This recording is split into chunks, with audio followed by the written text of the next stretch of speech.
کیسے نہیں ہے مصطفیٰ کو جو لوگ کہتے ہیں غلط بولتے ہیں۔ میرے آقا کو تو ایسا علم تھا کہ اپنے تو چھوڑیے جناب، یہودی بڑے بڑے ادیب و فصیح بلیغ میرے سرکار کی بارگاہ میں آتے تھے اور ایسے سوال کرتے تھے، یہ خیال کر کے آتے تھے جو سوال کسی سے نہ بتے گا مگر آمنہ کا لال اس کو بیان فرما دے گا۔ یہ میرے آقا کریم صلی اللہ علیہ وسلم کے علم کا ایک چھوٹا سا، اور ایک بات اور یاد رکھیے، جو انسان کے ذہن یہ ہوا کرتا ہے کہ اللہ کے رسول کو علم نہیں یا کچھ اللہ کے رسول نے دیا نہیں، تو واقعی اس کو کچھ ملا نہیں، وہ چھوٹی سی سوچ لے کر اپنی زندگی کو گزار رہا ہے۔ مسلم شریف جلد اول کتاب العقائد صفحہ نمبر 280 کی حدیث پاک ہے، حضرت ثوبان میرے آقا کریم صلی اللہ علیہ وسلم کے آزاد کردہ غلام ہیں۔ روایت کرتے ہیں ایک یہودی عالم میرے آقا کی بارگاہ میں آیا اور آ کر کہتا ہے، اے محمد۔ حضرت ثوبان کا بیان ہے جب اس نے محمد کہا تو میرے آقا کریم صلی اللہ علیہ وسلم کے صحابی حضرت ثوبان نے اس کو دھکا دے دیا، وہ دور جا کر گرتے گرتے بچا، مگر اس نے کہا آپ نے مجھ کو دھکا کیوں دیا؟ تو ارشاد فرمایا، تو ہمارے آقا کو اے محمد کہہ کر کیوں پکار رہا ہے؟ یہ آقا کا ادب و احترام تھا، عزت تھی میرے سرکار کی۔ اور واقعی آقا کریم صلی اللہ علیہ وسلم کی عزت کا یہ حال تھا کہ آپ کے چچا سے کسی نے سائل نے سوال کر دیا کہ آپ بڑے ہیں کہ سرکار بڑے ہیں؟ تو حضرت عباس نے ارشاد فرمایا تھا، البتہ بڑا تو میں نہیں ہوں مگر سرکار کے استقبال کے لیے دنیا پر پہلے آ گیا ہوں۔ یہ سرکار کی زندگی ہے اور ادب رسول ایسا تھا صحابہ اکرام میں۔ تو انہوں نے کہا تجھے کہنا تھا تو سرکار کو یا رسول اللہ کہہ کر پکارتا۔ آج جو لوگ دنیا بھر میں یا رسول اللہ کہنا اور اس کو شرک و بدعت کہہ رہے ہیں، میں ان تمام لوگوں سے ایک جملہ دینا چاہتا ہوں، ان تمام لوگوں کو، لوگوں اللہ کے رسول کو یا رسول کہہ کر پکارنا یہ بدعت و شرک نہیں، یہ مشرکوں کا طریقہ نہیں بلکہ یہ صحابہ کا طریقہ ہے، یہ سرکار کی شان ہے۔ حضرت ثوبان رضی اللہ تعالی عنہ سے مروی ہے، ارشاد فرماتے ہیں کہ وہ آیا اور آنے کے بعد سرکار سے کہتا ہے، یا رسول اللہ میں آپ کی بارگاہ میں کچھ سوال کرنا چاہتا ہوں۔ میرے آقا نے ارشاد فرمایا، اچھا پوچھو۔ تو اس نے عرض کیا تھا کہ یا رسول اللہ جب آسمان نہیں ہوگا، زمین نہیں ہوگی، اس وقت یہ قوم کہاں ہوگی؟ تو میرے آقا نے پہلا جواب یوں ارشاد فرمایا، سن لے یہودی عالم، جب کچھ نہ ہوگا تو اس وقت میں پل صراط کے قریب ایک جگہ، تاریک جگہ ہے، اس جگہ پر یہ مخلوق اللہ کی ہوگی۔ اب بتائیے، پل صراط کو دیکھا کسی نے نہیں، یہ تو اس طریقے سے وہی بیان کر سکتا ہے کہ جس نے دیکھا ہو یا اس بات کا علم ہو۔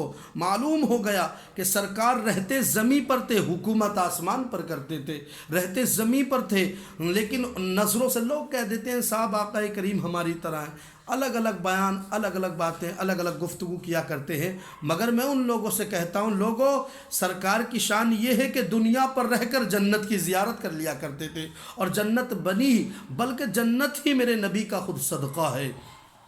اس نے دوسرا سوال کیا، یا رسول اللہ پل صراط سے سب سے پہلے کون لوگ گزریں گے؟ تو آقا کریم نے فرمایا، مہاجرین گزریں گے۔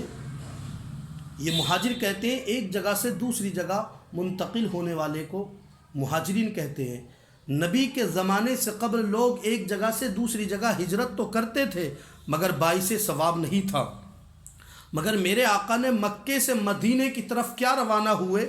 میرے آقا مکے سے مدینے کی طرف جب چلے تو محترم حضرات، اس وقت سے آج تک جو انسان پر ظلم کر دیا جائے، اگر وہ اس دوران اپنی جگہ کو چھوڑ کر دوسری جگہ حاضر ہو جائے، ایک جگہ کو دوسری جگہ چھوڑ دے، ایک جگہ چھوڑ کر دوسری جگہ بس جائے، تو بسنے والے کو مہاجر کہتے ہیں۔ اللہ تبارک و تعالیٰ سے بندوں کو بھی ثواب عطا فرماتا۔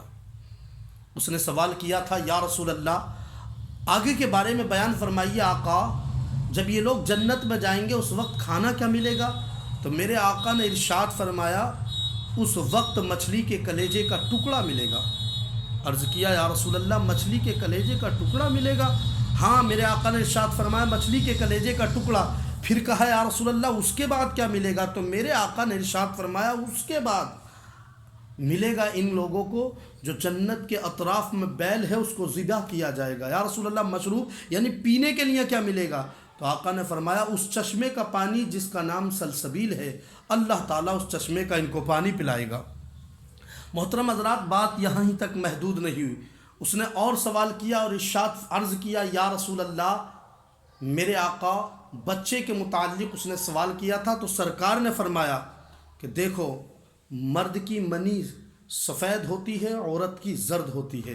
آقا نے ارشاد فرمایا، جو لوگ کہہ دیا کرتے ہیں آج کے دور میں، انسان اپنے اپنے اذہان اور اپنی اپنی فکر، اپنے نظریاتوں کو بیان کیا کرتا، اور انسان کہہ دیا کرتا ہے کہ مرد سے ہی بچہ جنتا ہے، مگر آقا کا فرمان تو سنو۔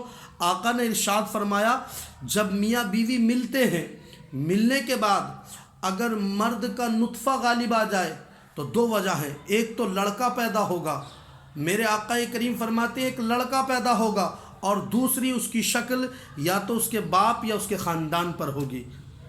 محترم حضرات، اور اگر عورت کا نطفہ غالب ہو جائے تو لڑکی پیدا ہوگی، اور یہ یقینی طور پر سرکار مدینہ کا فرمان ہے، مسلم شریف کی حدیث پاک ہے۔ آقا کریم نے جب یہ تمام باتیں بیان فرما دی تو اس نے کہا تھا، یا رسول اللہ، آپ نے برحق فرمایا، میں مانتا ہوں میرے آقا آپ واقعی اللہ کے پیغمبر ہیں۔ تو میرے آقا کو اختیار ہے، یہ ماننے کے لیے کافر یہودی بھی مان گئے اور ماننے کے لیے مجبور ہو گئے، اس لیے کہ میرے آقا نے دستور ہی ایسا دیا۔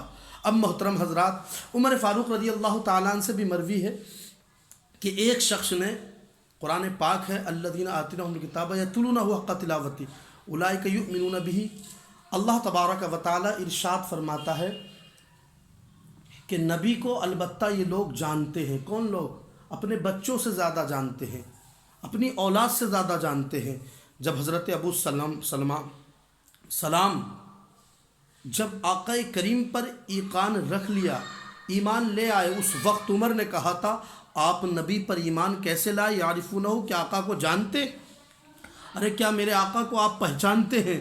حضرت عمر کا کہنا گویا کہ اس لیے نہیں تھا کہ سرکار کو کوئی نہیں جانتا، بلکہ یقیناً آقا کریم کے کچھ وجوہات پر روشنی ڈلے گی۔ حضرت عمر فاروق بس وہ سننا چاہتے تھے، سن کر اللہ تبارک و تعالی نبی کے فرمان میں اور نبی کی گفتگو میں اور نبی کی بات کرنے میں اللہ تعالیٰ نے یہ ایقان رکھا۔ رب قدیر نے اپنی ایسی رب قدیر جو بندہ مومن اللہ کے رسول کو اللہ کے رسول کے فرامین پر عمل کرتا ہے، ان کو سنتا ہے، اللہ اس کے ایمان میں تازگی بھر دیتا۔